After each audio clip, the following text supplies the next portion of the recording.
We actually use Blender like really heavily internally for benchmarking. We use it for, creating content that we show in advertising as well, and we're also going to be making some short films in Blender as well. Waiting for the render to come back, and again, the whole point of making performance better is so that your workflow gets better and you get happier, and you get instant feedback on the work that you do instead of having to wait minutes, hours, days, sometimes even months to get your renders back.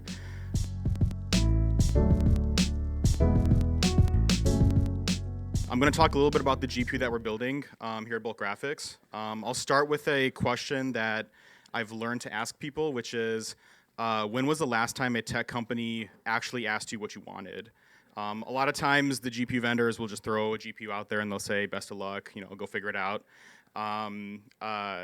We approach things a little bit differently at Bolt. Our approach is we want to work with artists and creatives and engineers as closely as possible so we can build solutions that they actually care about and solutions that actually solve their problems. So I'm Darwesh, I'm the founder and CEO of Bulk Graphics. We're building a GPU called Zeus to compete with NVIDIA, AMD, and Intel.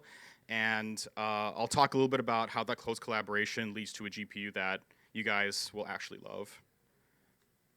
All right, so going back a little bit in time, my background is I used to build data centers and supercomputers. I have firsthand experience, unfortunately, actually, dealing with GPUs and getting them to work at scale. I'm talking tens of thousands of GPUs together. That's my background. My customers that were the purchasers of these GPUs in these data centers asked me, could you get discounts on GPUs? And I think we all know the joke now. That's like the money on fire kind of thing. It's like, no, you can't get a discount. Actually, the price goes up now. So I had the idea to build Zeus in 2014. That's when I was doing this kind of stuff. What was really interesting as an engineer is I'm not an end user, so I don't use GPUs to create 3D content. I use Blender sometimes, and I'm horrible at it. So it took me a while to kind of understand what end users actually wanted and what the GPU needed to look like in order to make creatives like yourselves actually want to use it. GPU vendors today, they act like it's a solved problem. Like they just throw you a piece of hardware, go, best of luck, go figure it out. But when I talk to end users like yourselves, it turns out actually that there are lots of problems that need to be solved. And I met Jill, she's in the audience right there. She's our chief marketing officer. She was like, I watched her use AutoCAD and Revit, and it was like an eye-opening experience of, yeah, we can build like cool hardware that says like the numbers look really good, and then you watch her and you watch all these tools crash. You watch her spend 8 hours a day trying to get her scene to fit in memory, and et cetera, and it's brutal. So before I talk about the GPU, I want to talk about the rendering methods just briefly. I do the slide because we have people that don't know what rasterization and hybrid rendering is and path tracing is. I think a lot of us here know what that is. I'll just kind of say that rasterization is good. It's where GPU started in the 90s.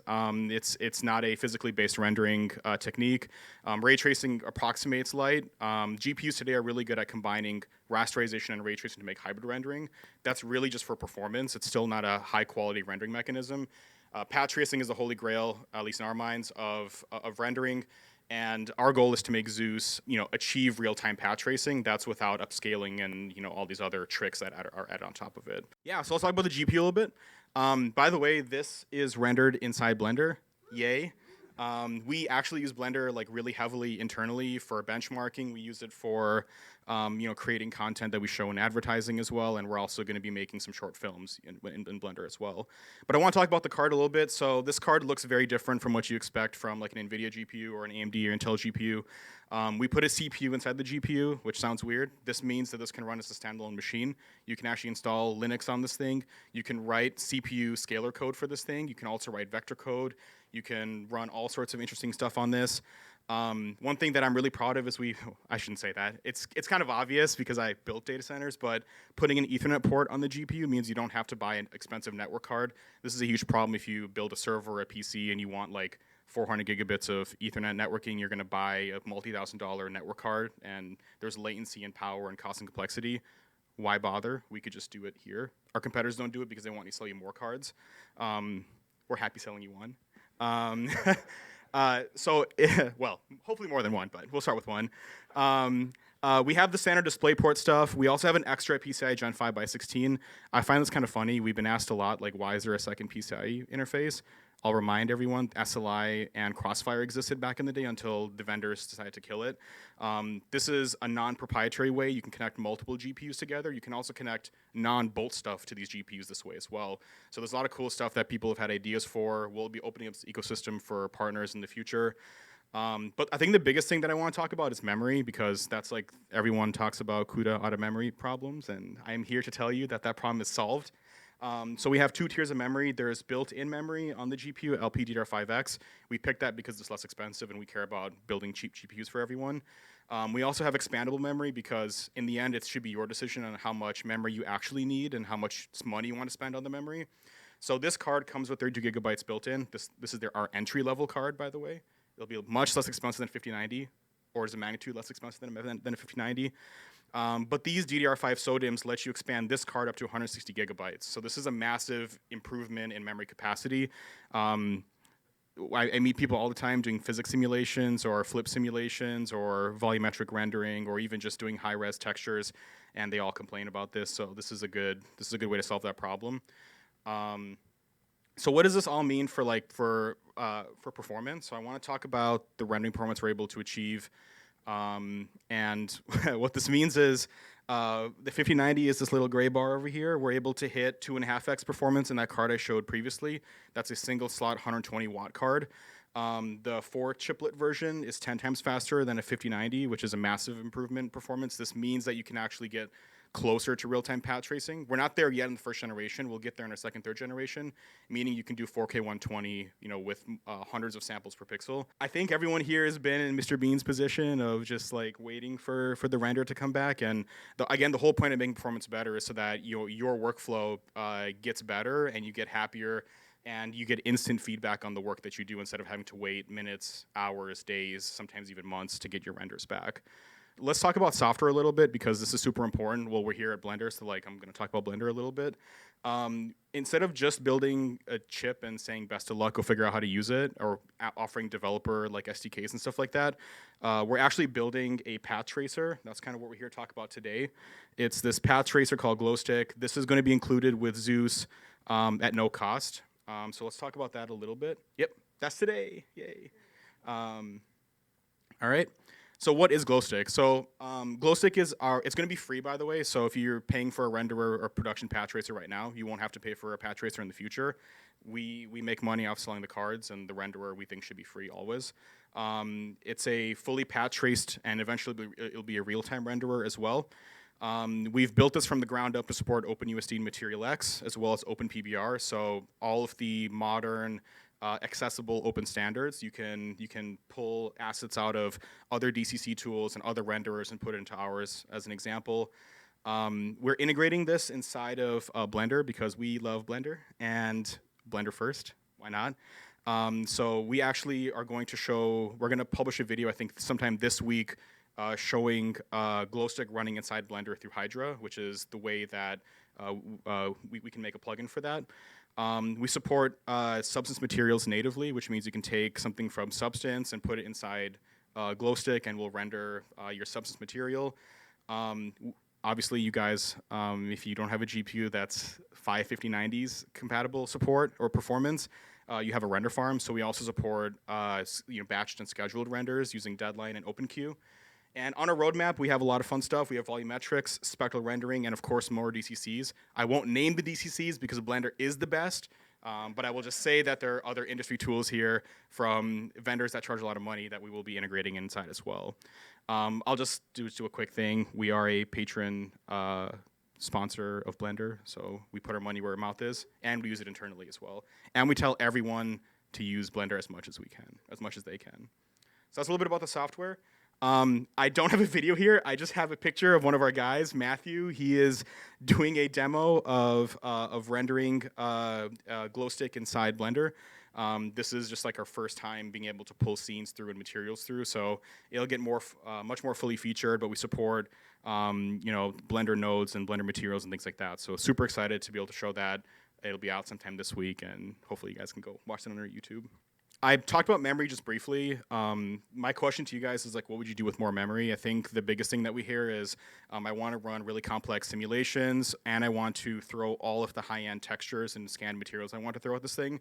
And then the first thing that happens is you run out of memory, right? So you have to like tone that down a little bit. So we want to kind of go away from having to tone down your scene because of memory constraints. So one of the things we're doing in addition to just giving you a renderer is we're also building a material and asset library. This is going to be a really high-end material library that includes proprietary like scanned materials that we've scanned as well. Super high-end, 8K resolution plus. We'll start with 5,000. My goal is to make this the largest materials library in the world.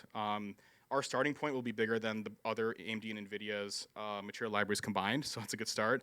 We'll get to over 100K materials in the next few months, and we're also going to enable non-commercial and commercial uses. But I want to mention here, so we have friends that are doing material scanning. These are super high-end structured light scanners that we're scanning materials with. So super excited about that. Obviously, I kind of can make a scene in Blender, and it doesn't look real until I add high quality materials in. So this is one of the most important things that we want to bring to the table. And then lastly, Matt is our head of 3D. He's going to be presenting tomorrow at almost 2 p.m., 1:55 p.m. in breakout room A. He'll be talking about, so we created this character called Brad. We hired a 3D artist. And because film studios weren't going to give us their super high-end character models, we had to build our own. And so Matt went and broke a bunch of GPUs, and he found what the limitations were, at least some of the limitations. And so this one is talking about huge hair systems. Matt's super excited to talk about this. It was a massive pain yeah, there's Matt. Hey, thanks, Matt. He's our head of 3D, and he is by trade a character artist. So that's kind of how we get our feedback on, the stuff that we're building is actually useful for someone like him. We know it'll be useful for you guys as well. So that's my talk about GPUs. Happy to do Q&A since I sped through that slide presentation extremely fast. The question was, how do we deal with cooling on the SODIMMs? The SODIMMs, they'll have an extra like area that's cut out for the cooling. The SODIMMs don't get very hot, so it's not a huge problem. But we will support liquid cooling, air cooling, and passive cooling as well. So are there designs for standalone enclosures? It's on the roadmap. So like Thunderbolt, yes, eventually, yes. We'll be shipping this thing at the end of 2027. We're aiming for a holiday December 2027 launch and first shipping in the market. Yeah, so at the end of this year, we'll be offering developer kits and developer access. So we already have we have like, I think 14,000 customers messing around with this right now. We'll expand that as we go. It has a PCI interface. You can take out your expensive NVIDIA GPU that burns up. I shouldn't say that. Your competitor GPU, and then you can plug ours in as well. The GPU is designed for that kind of connection. It's a chiplet design, so it scales really well. So it supports it like it doesn't. Yeah, it's very easy to do that. We do that in simulation emulation today. We'll probably do some demos around this time next year, maybe SIGGRAPH next year about that kind of stuff. That's a great question. We don't market it as an AI GPU. We get asked about that, and that's a great question. We are also very careful about trying to avoid scalpers and things like that. So we'll be selling these directly on our website eventually, and we'll have ways to prevent that from happening. Yes, this will be able to replace your normal GPU. This will drive displays. Your second half was about gaming and things like that. This is not a raster heavy GPU, so you don't expect it to be like a GPU that plays legacy games really well. Our focus is to push into the future a little bit for path tracing. However, I will say we do think that game developers will start making games that are fully path traced once our card's available, using our card to develop the games as well. And so there's a more future-facing aspect to that as well. Is the memory pool shared? Yes, it is shared.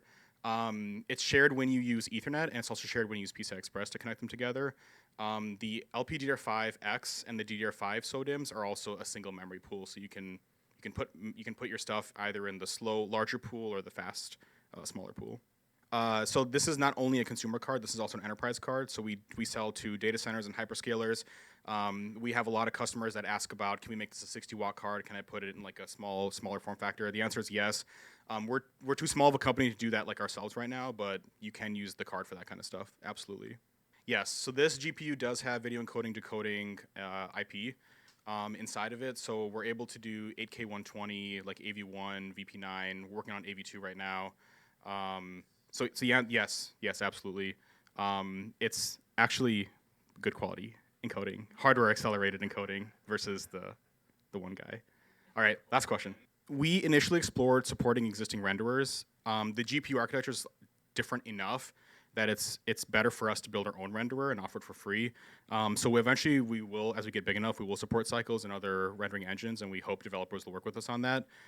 It's just a much easier path for us to build our own renderer right now and achieve feature parity at like the workflow level, which is like USD Material X, OpenPBR, stuff like that, OpenVDB, et cetera, et cetera. All right. Thank you guys.